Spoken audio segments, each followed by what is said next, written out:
Well, hey everyone, my name is Nathan Jones, and if you're new here, welcome. I like to talk about all things movies, specifically Blu-rays, and today is something really special. I was finally able, in the mail, to get all of my Criterions, and I'm super excited to show them to you. I finally got all of them from Barnes & Noble. Right now, they're doing a 50% off sale on Criterions, and so that's in stores and online. And I know recently that they have recently restocked, so if any of you were thinking, oh, we're out of all these things, maybe not.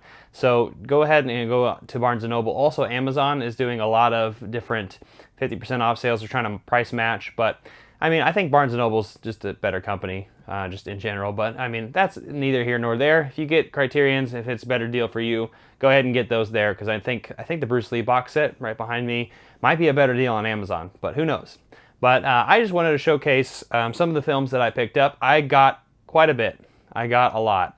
This is the most that I've ever gotten in a sale, just period. This is the most I've ever spent, and honestly, I've been incredibly busy. If any of you followed me on Letterboxd, if you haven't, go check it out in the description. But you've noticed I probably haven't been watching very much lately, mainly because my jobs have just been making me so extra busy. Like, I'm just always busy all the time. So I hope that I have a little bit of time on my days off. I'm going to try to watch at least 2 films a day. That's my goal at the moment. But at the current time, my mind's all over the place. So without further ado, here is my ultra mega haul that I got from Barnes & Noble, and we'll just begin with a nice little box set that I got. All right, so the first film that I want to talk about is actually 6 films. 6 Moral Tales, to be exact. Eric Rohmer's 6 Moral Tales. I know this is a redux because I think it was a DVD for a long time. This is spine number 342. And so right here, you have 6 Moral Tales. You have The Bakery Girl of Monaco, 1963. These are all French, by the way. Suzanne's Career from 1963 as well.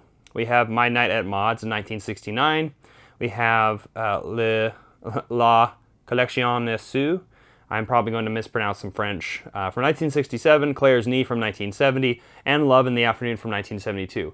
Eric Rohmer is a part of the French New Wave. He wrote for Cahiers du Cinéma, and honestly, I know he kind of set himself apart from his contemporaries like Godard and Truffaut and whatnot.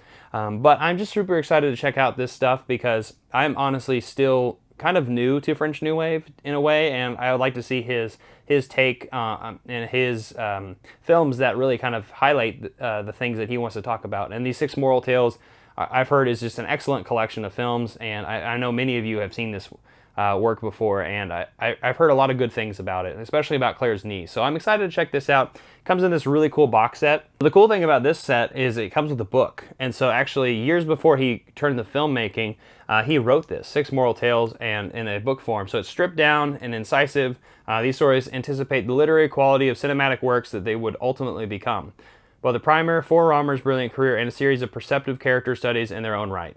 And so, yeah, I'm super excited to check out this book when I get the time. And then here are the films right here with the film essay right in the middle.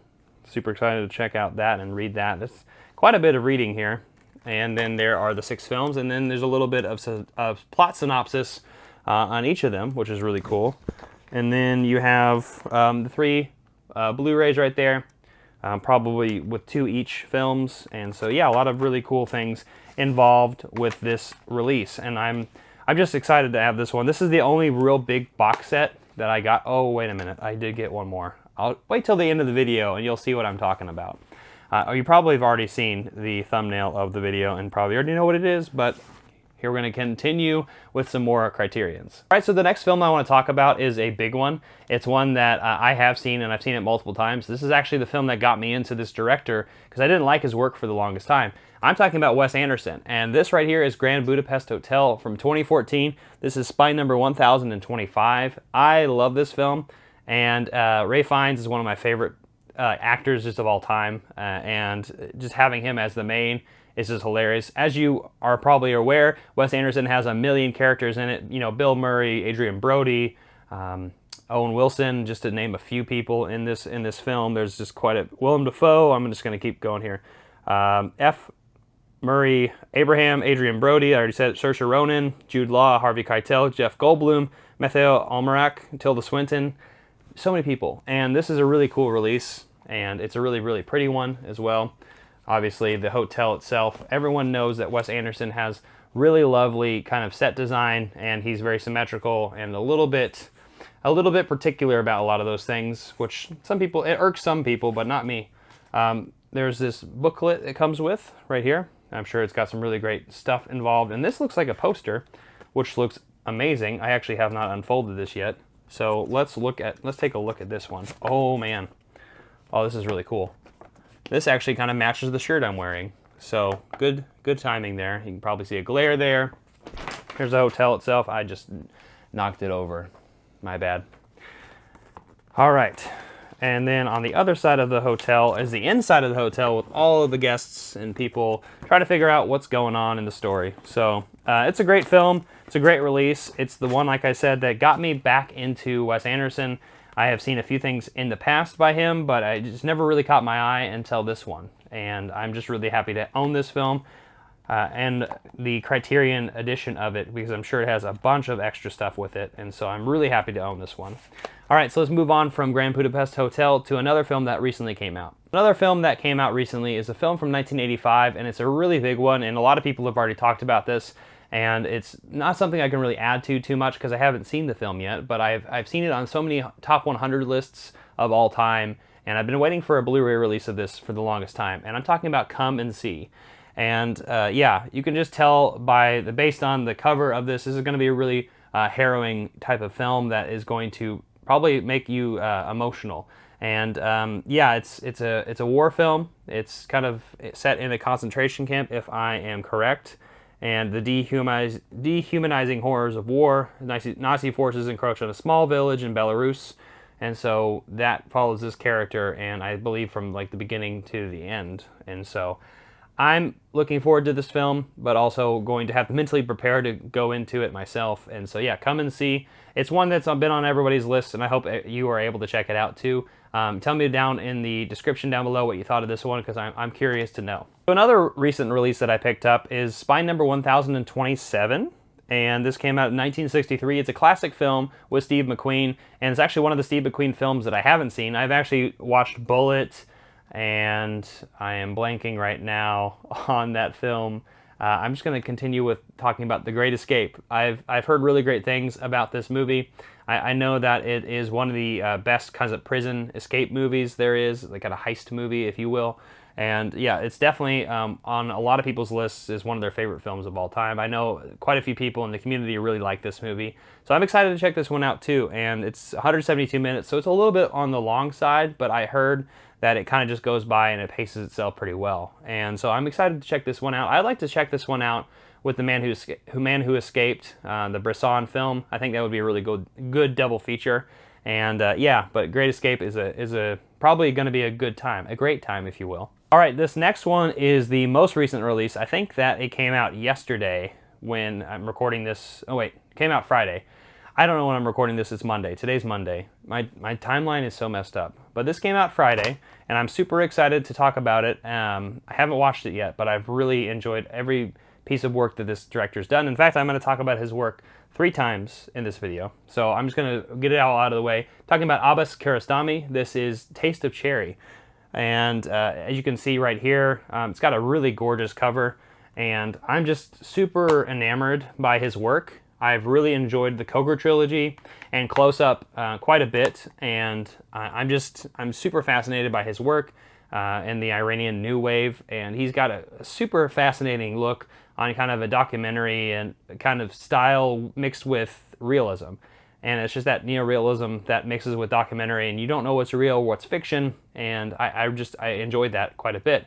And a lot of his non-acting characters, or even if they are actors, they interact with each other very, very in a unique way that I think is really compelling and super fascinating to watch on screen, how a lot of these lives intersect with each other. So Taste of Cherry, I don't know much about it, but I'm just excited to check out more Karastami. All right, next on my list is another recent release. This is Spine Number 1034. I don't think I talked about Taste of Cherry for a second. Hold on 1 second. Taste of Cherry was Spine Number 45.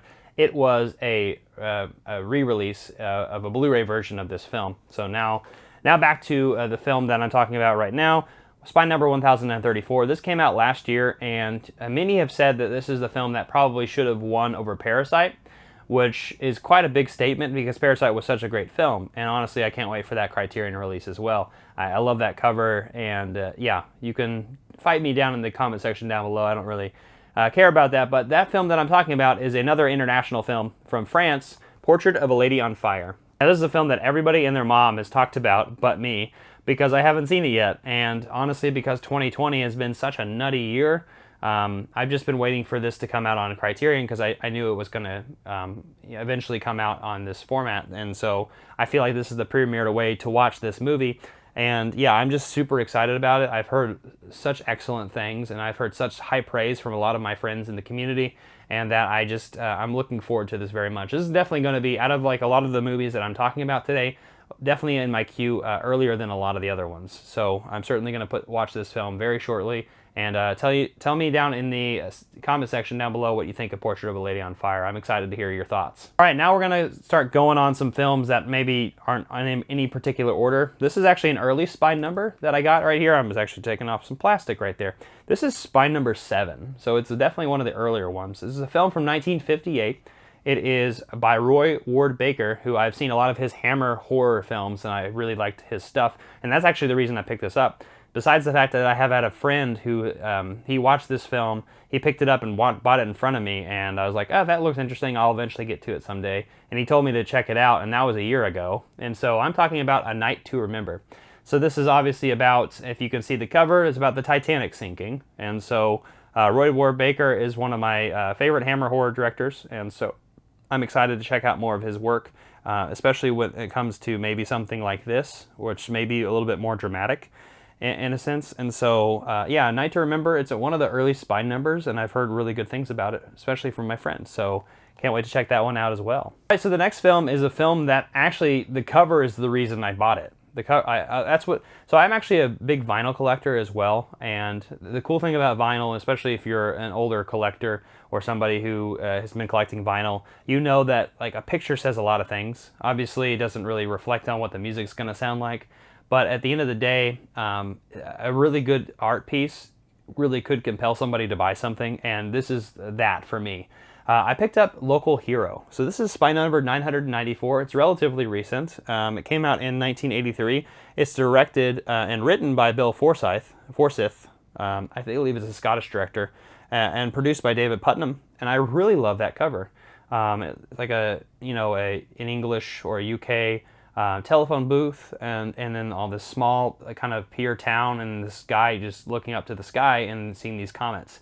I don't know what it is, but this spoke to me. This cover did, and I'm super excited about this. Let's see. Bill Forsyth, I hope I'm saying that correctly, put Scottish cinema on the map with its delightful, eccentric cultural clash comedy, riffing on popular representation of Scottish life and folklore.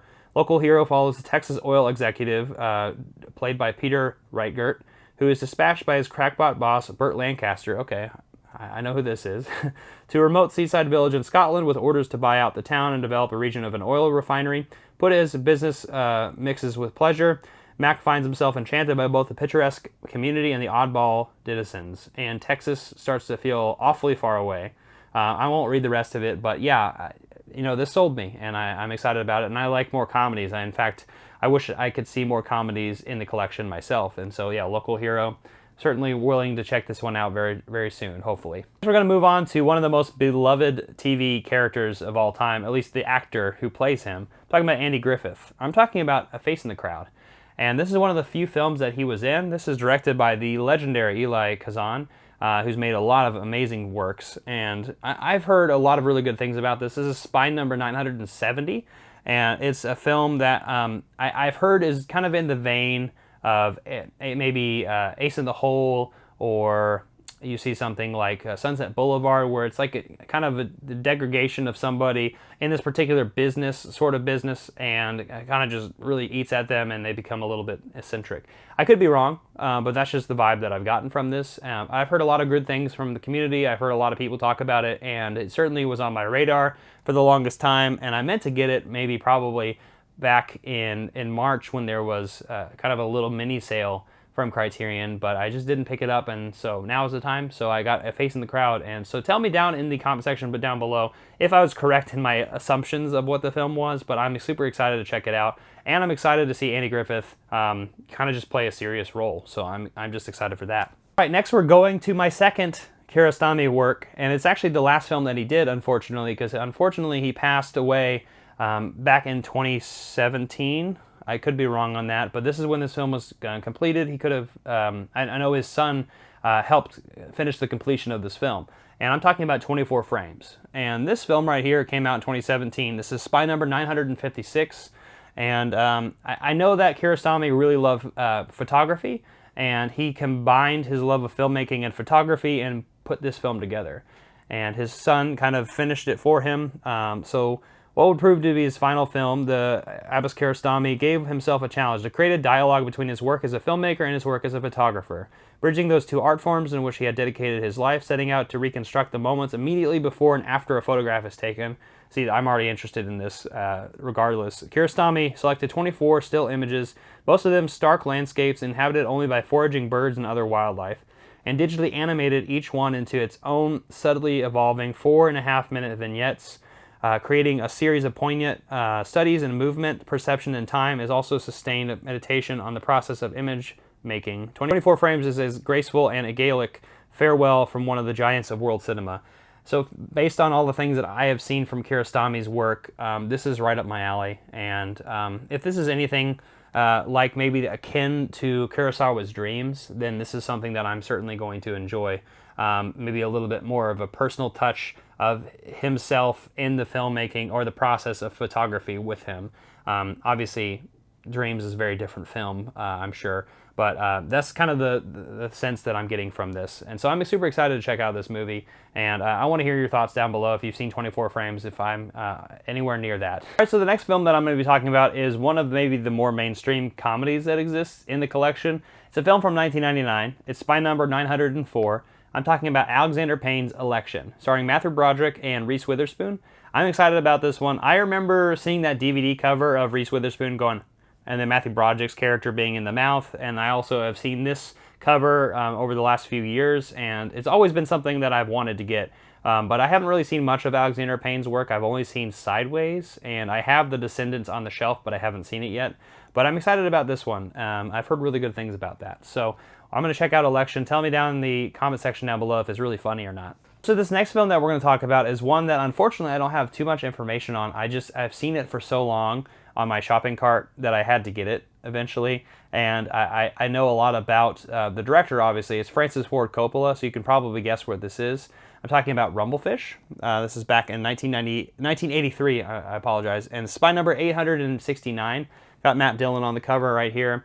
Like I said, I don't really know terribly too much about this film. It's just been on my list for so long that I'm like, okay, now is the time to get it. But I've heard really excellent things about this. This has certainly been talked about by a lot of people, and it's certainly one of those films that is maybe underrated, and a lot of people don't give it enough credit for what it is. And so with that alone, I'm willing to check it out. So, all right, this is the third film from Abbas Kiarostami that I picked up, and this one's actually set in Japan. Shortly before he did finish 24 Frames, he didn't finish it. Back in 2012, we have Like Someone in Love right here. And Karastami is in Japan. I believe it is like maybe a forbidden romantic film that I'm really looking forward to checking out. But yeah, I don't really know terribly too much about this. This is spy number 708. And like I said, I'm trying to deep dive into Kiarostami's work, and I've enjoyed everything that I've watched by him. And I'm just really excited to check out more of his works and see how much he branches out. Right, next is a film that I've actually recently, with my roommate, been watching a lot of this man's directorial work, and I haven't seen this film, which is crazy because I believe it is his one of his first films. That it's his debut feature, actually. Yeah, this came out in 1981. I'm talking about Michael Mann's Thief, and James Caan's right there on the cover. Yeah, besides that, I don't really know much about it. I've heard excellent things about it. I've really enjoyed everything Michael Mann has done that I have seen so far. I think The Insider might be one of my favorite films that he's done. I absolutely love that film with Al Pacino and Russell Crowe. And obviously you have The Last of the Mohicans, which is great, Heat, and there's a lot of really good things that Michael Mann has done, and I've enjoyed a lot of his work. And so yeah, Thief is certainly the classic film that a lot of people talk about with his debut feature. And James Caan, I've heard, does an incredible performance in this film. So yeah, I had to get that and finally get my completion of my Michael Mann films that I need to watch. Next is a film that, if you are new to my channel, you probably don't know this, but not that long ago, I watched a lot of Robert Altman films, and one that was sorely missing, there's a lot that are sorely missing, but one that was sorely missing is Shortcuts. As you can see, there is a laundry list of people who are in this. I think this is along the lines of something like Nashville, where it just has a really huge, gigantic cast and a lot of things going on for it. Besides that, I'm relatively blind to the film. I know that I've really enjoyed Robert Altman's work. Anything from McCabe and Mrs. Miller all the way, to Nashville or MASH. And so I've enjoyed it. So Shortcuts, Spy Number 265. It's one of the earlier films in the collection from 1993, and it's 187 minutes. So it's a long one. So it's not a short film. It's a long cut, and that's that joke. Next is a film from 1983 that I have had on my radar for far too long, and it's starring David Bowie and Takeshi Kitano, who is an actor and a director. I'm talking about the film Merry Christmas, Mr. Lawrence. And right there, it's directed by Nagisa Oshima, and I've heard this is just maybe a forbidden love drama in World War II in a prisoner of war camp, and yeah, I'm just excited about this one because it's got rock star Ryuichi Sakamoto, which is actually the guy who is in this film, who's the film's commander, and he also did the score for this film, which is just super exciting. And he's obsessed with this mysterious blonde major, Tom Conti, is a British Colonel Lawrence, who tries to bridge the emotional language divides between captor and prisoner. And yeah, I'm excited about this one. I love all the things that David Bowie has done so far. I still haven't watched a lot of his films that he's done. I've seen him in The Last Temptation of Christ, and I actually have not seen The Man Who Fell to Earth, but Merry Christmas, Mr. Lawrence is one film that is sorely missing in my collection, so I'm excited to check it out. All right, moving on from Merry Christmas, Mr. Lawrence, we're talking about a film that was recommended by my friend Palmer, who was actually on my channel not that long ago. I went over to his place, and we shot a Criterion Closet Picks, and he talked a lot about this director, this woman director, Chantal Akerman, and the film that a lot of people talk about when it comes to her work is this one that I'm about to show you. Jean Dieleman, 23 Quai du Commerce, 1080 Bruxelles. I hope that I'm saying that right. Chantal Akerman, like I said. This is the one that a lot of people talk about. Jean Dieleman is the one, a singular work in film history. Ackerman's, I'm going to say the whole name, meticulous details with a sense of impending doom, the daily routine of a middle-aged widow whose chores including making the bed, cooking dinner for her son, and turning the occasional trick. In its enormous spareness, Ackerman's film seems simple, but encompasses an entire world. That's all I'll read from it. Just the mundane, everyday things, and just maybe seeing a lot of the emptiness that exists in something like that. I'm not super familiar with Chantal Akerman. This is the one that I've been told to watch, and so this is the one I will watch first. And I've heard really good things about it, especially from my friend Palmer, who I hope to see very, very soon. All right, so the next film that I'm going to be talking about is a movie that came out in 1997 and is Spy Number 426, so it's relatively kind of early in the film's collection. And it's a film by Ang Lee, and I've enjoyed everything I've watched by Ang Lee, even the Hulk movie. Honestly, it's his own little take on it. It's something that's fun, I will say. But this film is The Ice Storm, and it's something that I have wanted to pick up. This is definitely one of those Criterions that have been on my list for like the last 4 years, and I just have not picked it up yet. And so now is the time. I'm like, let's just go nuts and just get all these films, and I can finally watch it. It's got a lot of people in it. It has Kevin Kline, Joan Allen, Sigourney Weaver, Tobey Maguire, Christina Ricci, Elisha Wood, Katie Holmes, just among those people. And it kind of looks at the upper class, and yeah, that's all I really know about it, which is unfortunate. A lot of the films that I'm talking about, I really don't have terribly too much information on. It's just a lot of them have been in my queue for the longest time. And so, yes, I know there's not a lot of depth to a lot of my choices that I'm discussing with you, but I have a lot to showcase, and I'm not just showcasing these just to show you what I got. I also just want to show you some really cool films that are in the collection that have been in my queue for the longest time, and I finally had the opportunity to get them. But I also want to showcase that if you want to If tell me down in the comment section down below if you want me to talk a little bit further in depth with any particular films, or maybe make a video where I kind of follow up on some of these releases. Let me know, because I would love to do that. And when I get the time, I can watch these films and really have a deeper discussion with all of these movies. So yeah, I knew I would eventually talk about that with The Ice Storm. That's the one I was going to choose. All right, next is a film that's also relatively early in the collection, Spy Number 152. This is directed by David Gordon Green, of all people. You know, the guy who did Pineapple Express. This is George Washington right here. Over the course of one hot summer, a group of children in a decaying rural South must confront a tangle of difficult choices. Ambiguously constructed, elegantly photographed meditation on adolescence, first feature film, remarkable performances from an award-winning ensemble cast, startling distinctive work on contemporary American independent cinema. That's the thing right here, Spy Number 152 from the year 2000. 90 minutes, really short. George Washington, that's one that the cover looked interesting to me, and I knew David Gordon Green. He also did the recent Halloween too, which I thought was enjoyable. All right, now the last film that I want to talk about before I get to the big surprise, the big reveal, is a film by Nicholas Roeg. This came out in 1971. It's about 100 minutes, and it's Spy Number 10. So it's one of the early ones too. I decided to get a lot of recent releases and a lot of the earlier ones too that I still have missed.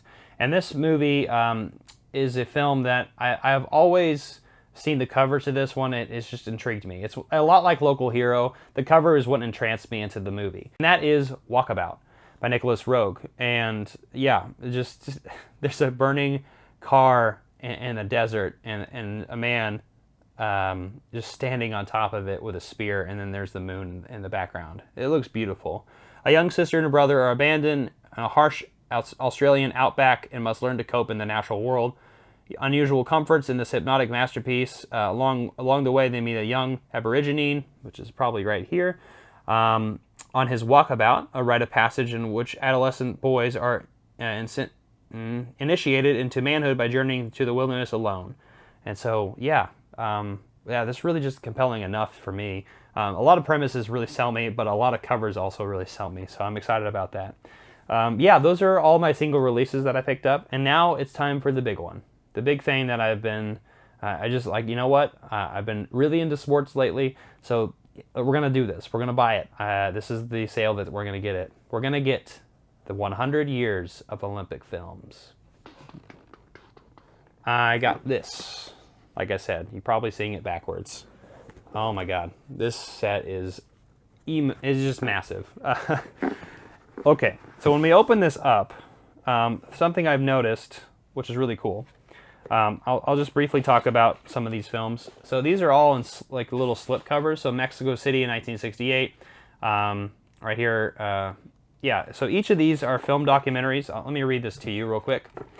So this is spanning 53 movies and 41 editions of the Olympic Games, the culmination of a monumental award-winning archival footage and project encompassing dozens of new restorations by the committee. And yeah, and then there's a lot of information about the different types of films in here, but it's just an immaculate kind of just such an amazing little set here. Big set, I guess. And yeah, like I said, all of the films are kind of in these slip cases right here. Going from one right here, from Stockholm in 1912, all the way recently to 2012, right here in London. There's Vancouver and London, Vancouver in 2010, and then London in 2012. And so all of these are in here, even Tokyo Olympiad, which, by the way, I probably should get the other edition of, because I heard it has a lot of special features and a pretty good restoration in its own separate right. But right here is that wonderful little booklet that comes with it. And it really just showcases each of the different films and what was going on in the world at that time, and a lot of the just amazing things that the world had to offer at this time, especially when it comes to the premier athletes that existed. And that's what I love about the Olympics. And as like I said, I've recently been I've been really into basketball, and I've been really into sports a little bit more, and I've been watching a lot of the ESPN 30 for 30s, and so I thought this was the right time to buy this. And this has a lot of really, really great moments in it. I know that this has the Jesse Owens moment in front of Adolf Hitler and the Nazis, and It's just so crazy to me how all of these things occurred during this time. Yeah, there's Berlin 1936 right there. One of definitely the more famous ones here. But yeah, a lot of really cool things to showcase in this, box set. So that ends my super mega haul. I don't know what I even called it, but I got all those films. I hope you enjoyed my discussion on them. I hope that you picked out some really good titles. I also hope there's some time left for you to pick up some titles, because there's been a lot of restocks. And so let me now know in the comment section down below what you picked up during the sale. Maybe you have a few weeks left to pick up some more things that you want to get. Tell me down in the comment section. I'm excited to hear. Tell me about the films that I talked about. I want to know your thoughts on a lot of them, because a lot of them are very new to me, save like Grand Budapest Hotel, right? Yes, thank you so much for watching this video, and I hope that the visual quality of this this video itself is much better than the last film, last video I put up, because I've been having a lot of difficulty with my eyesight and not having another person here checking how far away I am from the camera and on the zooming, and so it's something I'm trying to work through. So anyway, thank you so much for checking out this video. Like, comment down below, share this video, subscribe, hit that notification bell, and I'll see you next time. I'm not jonesing around.